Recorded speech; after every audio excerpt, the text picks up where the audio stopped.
been announced Lee Corso will retire. And Lee Corso, I have a history with. I remember calling him to be on talk shows way back in the early 2000s. And I remember he worked at a pencil plant. That's right, just like a pencil.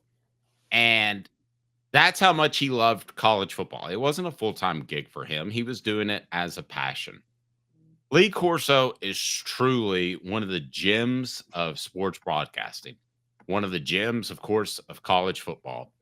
And I think college football is a little bit less than it was once he retires than it was previously.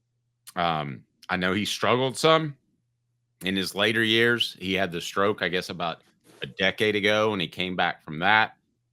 Caleb, my first thought with Lee Corso is I hope that it wasn't football keeping him alive. And I hope that doesn't mean that his time on this earth is done, because he was just a great individual, super guy when I worked with him. And I look at situations like Paul Bear Bryant passed away, 2 months after he stopped coaching. I was watching that Lane Kiffin and Theo Vaughn show, and he said that he felt like that coaching kept his dad alive through dementia. So, Caleb, that's my takeaway from Lee Corso retiring, is I hope that doesn't mean he feels like he's close to the end. I hope it doesn't mean that without that, he doesn't feel like life's worth living. And that may not even be a conscious decision, Caleb. I mean, you've probably been around people that are just, my grandmother's a great example. At some point, chemo was just too much. And I don't know that it was a conscious decision that she was ready to die, but she was ready to stop hurting. So I'm curious your thoughts on Lee Corso, because there's nothing bad I can say about the man. I've just got tremendous respect for him.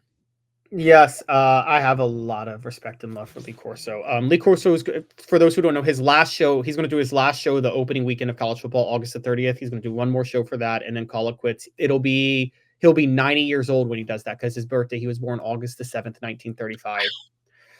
Lee Corso, I get what your point is with the whole Bear Bryant thing. We also got to remember Bear Bryant was a heavy drunk, particularly in his later years. Bear Bryant had a severe drinking problem in the 70s. But Lee Corso has severe health problems. Lee Corso does have severe health problems. He does have a stroke. He clearly recovered well from that stroke, at least. But Bear Bryant smoked and drank and he only knew football. So I think Lee Corso, let's put it this way. It's possible that there's a health problem with Lee Corso we don't know about, and that's why he's doing this final show. Because I'm worried. There obviously is. He's 90. Nobody doesn't have health problems at 90. Right. But I mean, a health problem that forces him to step down where he can't do this anymore. Well, I think at some point he decided that it's not in his best interest to struggle in the air, and he did last year. And he knows that they want to move towards Pat McAfee. McAfee's going to be the guy. And he's missed too many weeks the last few years being in the hospital or whatever. Sure. Yeah, so let me tell you guys my Lee Corso story. Look, I mean, I turned in my fan card like a while ago because I cover Tennessee, but I grew up a hardcore Tennessee fan, and like many people, Dave, there was a period with Lee Corso, I don't know if you remember, from about 98 to 2001, where it just felt like he hated Tennessee because he always picked against Tennessee. And the most infamous moment, as I'm sure you remember, is when he and Kirk Herbstreit both said Florida would blow out Tennessee on College Game Day in 2001, and Tennessee pulls the upset.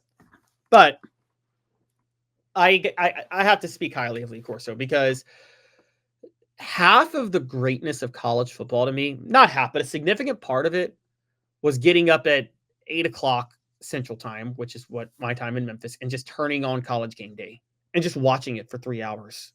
Nothing really prepped you more excitingly for a show, did it?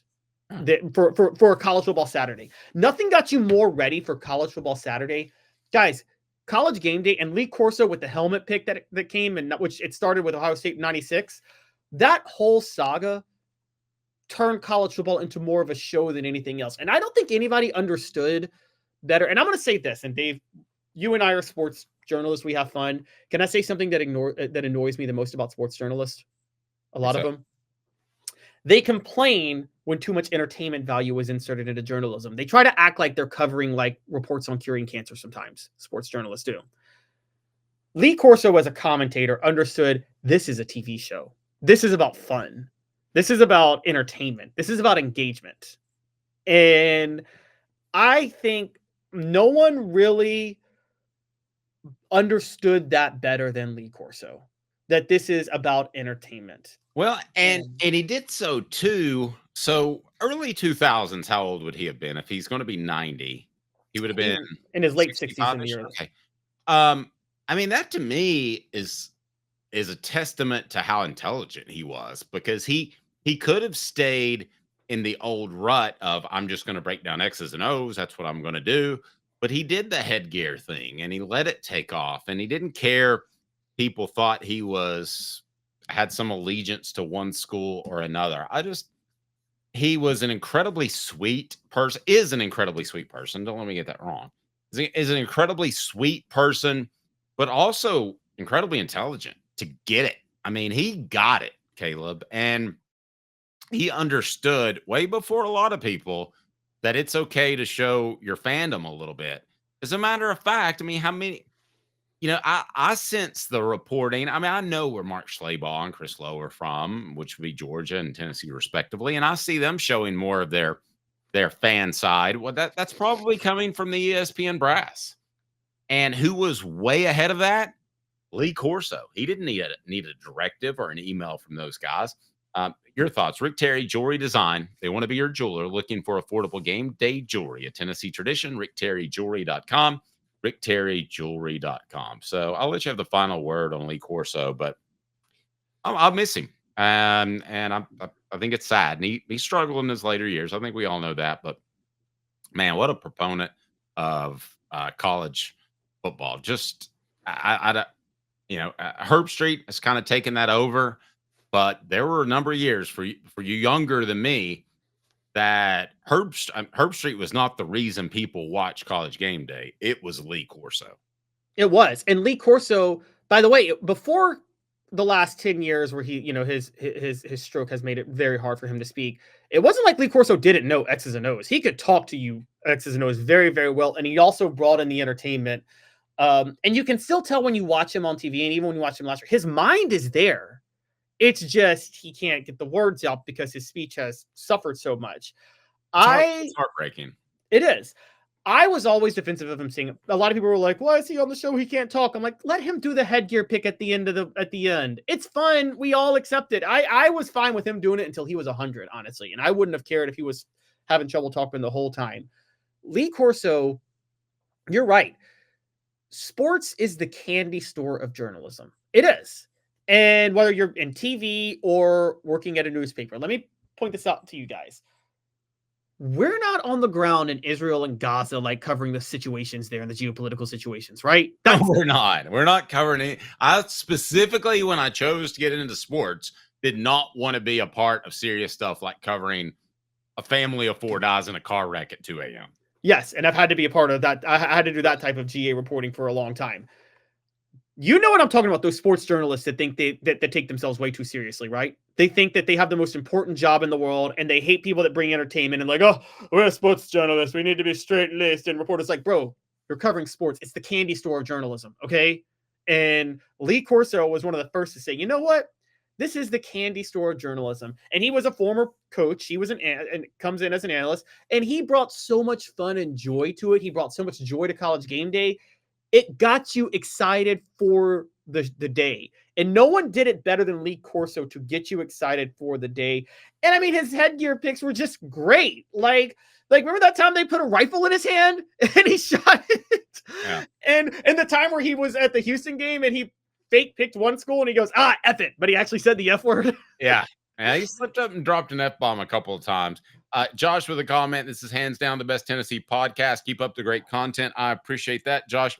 If you would like a book on me, I just dropped my email in the chat. I'm going to start giving away, because our comments have been so great, I'm going to start giving away a book a day that will go to the top comment of the day. So that could be ongoing. But Josh, I just decided to do it, and you were very complimentary. You don't have to compliment us. I mean, it can be just a fantastic comment.